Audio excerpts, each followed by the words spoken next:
और वही बड़ी खबर आपको बताएं, इजरायल और हमास के बीच जिस तरीके से यह भयंकर युद्ध छिड़ा हुआ है, इस बीच अब कल ही जो बाइडेन है वो इजरायल पहुंचने वाले हैं। तो बड़ी खबर, बड़ी अपडेट इस वक्त मिल रही है, बाइडेन कल ही इजरायल पहुंचेंगे।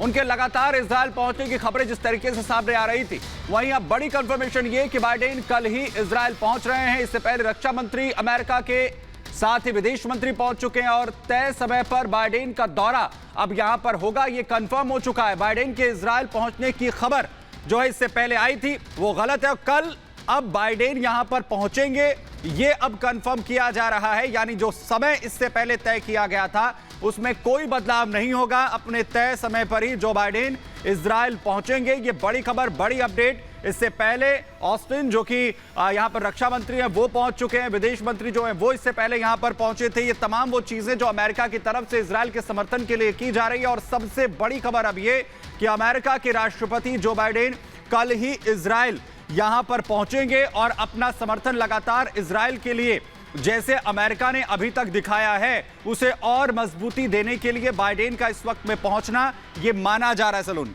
बिल्कुल बड़ी जानकारी हम दे रहे हैं, तस्वीरें भी दिखा रहे हैं, बाइडेन पहुंच चुके हैं और ऐसे में बड़ा मैसेज एक तरह से देने की कोशिश है, क्योंकि ये कहा जा रहा था कि इजरायली सेना इंतजार कर रही थी अमित की बाइडेन की तरफ से हरी झंडी मिले। इस बीच बड़ी खबर का रुख करते हैं लेबनान पर। इजरायल के एयर स्ट्राइक की खबर आ रही है। हिजबुल्लाह के ठिकानों पर बमबारी हुई। इजरायली हमले में कई ठिकाने तबाह हुए। वो इलाके, वो लॉन्चिंग पैड्स जहां से हमास के आतंकी लगातार रॉकेट दाग रहे थे, तेल अवीव और अलग अलग इलाकों में अब खबर ये आ रही है कि एयर स्ट्राइक में हिजबुल्लाह के ठिकानों पर बमबारी हुई है और कई ठिकाने तबाह होने की खबरें आ रही हैं। एक तरफ गाजा में हमास के हमले हो रहे हैं, दूसरी तरफ लेबनान का जो बॉर्डर है वहां से भी लगातार हिजबुल्लाह के जो आतंकी वो हमले कर रहे हैं। और खबर यह है कि हिजबुल्लाह आतंकियों का जो ठिकाना था, जो उनका बेस था, उस पर भी इजराइल की ओर से एयर स्ट्राइक की गई। तस्वीर हम आपको दिखा रहे हैं। अब हिजबुल्लाह भी लगातार इजराइल के अलग अलग इलाकों में हमले कर रहा है। रॉकेट दागने की खबरें भी आ रही थी। उसके बाद उनको खत्म करने के लिए, उन्हें न्यूट्रलाइज करने के लिए इजरायली फोर्सेज ने उस इलाके में एयर स्ट्राइक की, हवाई हमले किए जहां पर हिजबुल्लाह के आतंकियों के लॉन्च पैड से और जहां पर उनका बेस था, जहां से वो लगातार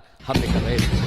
बिल्कुल, लगातार हिजबुल्लाह आतंकी संगठन जैसे हमले यहां पर कर रहा था उसे जवाब दिया गया है। अब इजरायल की तरफ से हिजबुल्लाह के ठिकानों पर बमबारी यहां पर कैसे की गई है, उसके ठिकानों को नेस्तनाबूद यहां पर किया गया है। दरअसल लगातार लेबनान की तरफ से हिजबुल्लाह आतंकी संगठन यहां पर हमले करता हुआ नजर आ रहा था, जिसका जवाब अब इजरायल की तरफ से यहां पर दिए गए।